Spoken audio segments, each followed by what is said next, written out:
If you happen to be near the Cap Metro rail line in Austin, Texas, you might take these rocks for granite and think that they're just leftover construction material.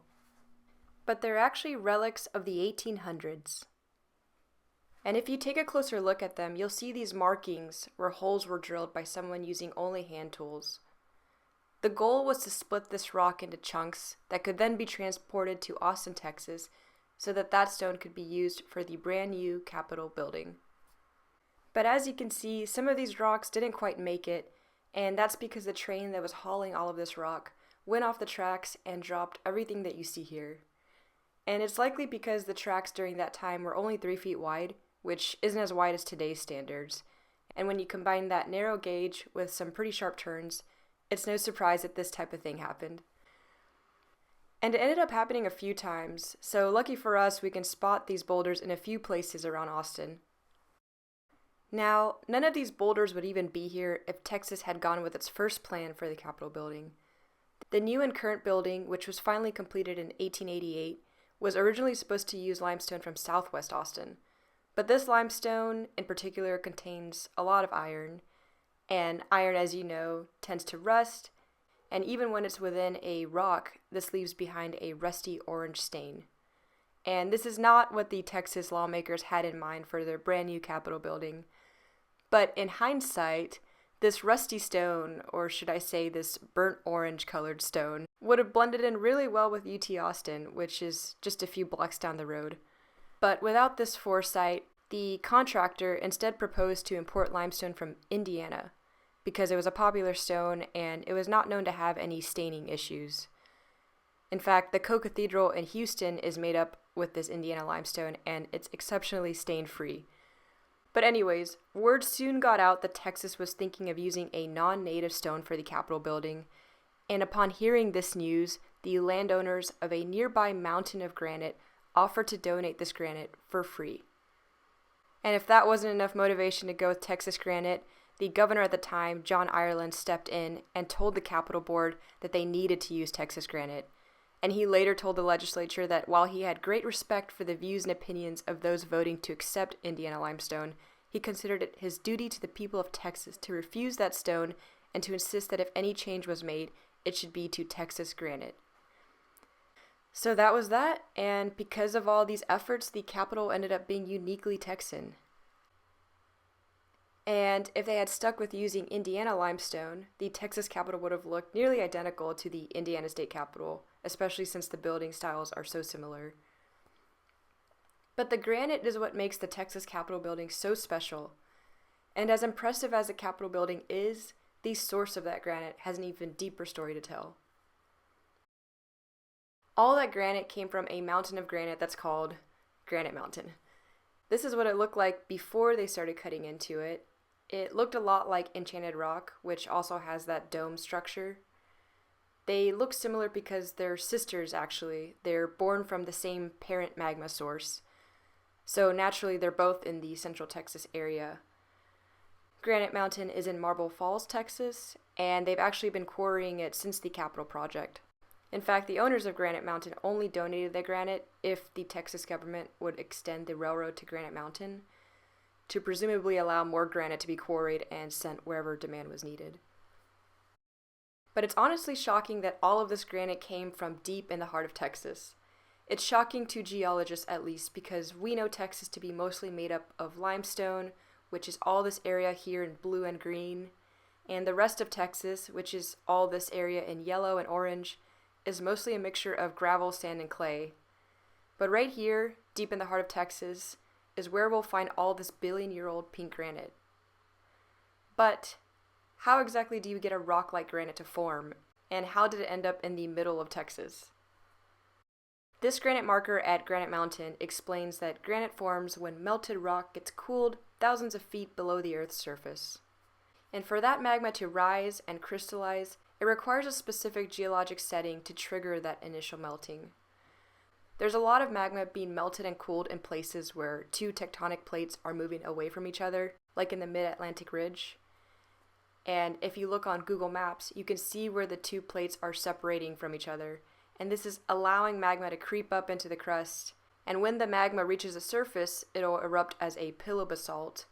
But if it doesn't erupt, it'll just sit there and crystallize into a rock like granite. You can also find granites in areas like the Pacific Northwest, where an oceanic plate is going underneath a continental plate. There are currently giant pools of magma that will never make it to the surface, and instead are just crystallizing slowly over time into a rock like granite. And in areas like the Himalayan mountains, where you have a continent-continent collision, with the Indian plate crashing into the Eurasian plate, there's all this pressure being put on the rocks there, which is melting them. And if the melt doesn't move anywhere, it'll just cool off and harden into a granite. So all of this is to say that there are specific geologic settings that cause magma to rise up and crystallize into a rock like granite. And this setting right here is what triggered the magma to rise up into the crust, into Texas, except it happened over 1 billion years ago, and that's why it's hard to tell that there were ever any Himalayan-style mountains here because it was so long ago. But here there was also a continent-continent, but just like the Himalayan mountains, there was a continent-continent collision here, with Texas on one side, and a portion of Africa, named Kalahari, was on the other side. I say portion of Africa because at the time, Africa wasn't fully stitched together yet. It was still divided up into a few pieces. And all that pressure was creating a lot of melted rock. And at Inks Lake State Park, you can actually see some rocks that almost completely melted into magma. That's why they have this warped, melty pattern to them. When geologists saw this melty rock, they initially thought that maybe that was how Enchanted Rock formed. That the collision was so intense that it melted large areas of rock that later recrystallized into a granite. But this was not the case. And they know this because they tested the isotope ratios, which is basically just geology DNA, and it tells you the genetic makeup of the rock and where they came from. And if Enchanted Rock is just the fully melted and recrystallized version of these rocks, then it would have looked a lot like them from an isotope standpoint. But instead what they found was that the granite had a strong mantle component, as in it mostly came from the mantle. So how did all that mantle get into the crust? Well, thanks to researchers at UT Austin, we have a pretty good idea of what happened. So before Kalahari collided with Texas, it had to get rid of this ocean and oceanic crust first. Similar with India having to travel all this way before reaching the Eurasian plate. So that oceanic plate went under the continental plate, and when the two continents finally made contact, the continental plate, which is light like an iceberg, wanted to stay afloat. But the oceanic crust wanted to keep sinking, so eventually the slab broke off, and this created a window for the mantle to flow right in. And so a massive chamber of mantle material flowed in here, and from that big chamber, smaller plutons rose up and eventually got stuck and slowly hardened into the crystalline rock that we see today. So you can kind of tell where the individual plutons are based on where they crop out on a geologic map. Enchanted Rock and Granite Mountain are separate sister plutons that rose up from the same parent magma source. And in case anyone is wondering, geologists have dated these areas, and they found that Granite Mountain rose up first and hardened before Enchanted Rock. So it's the older sister.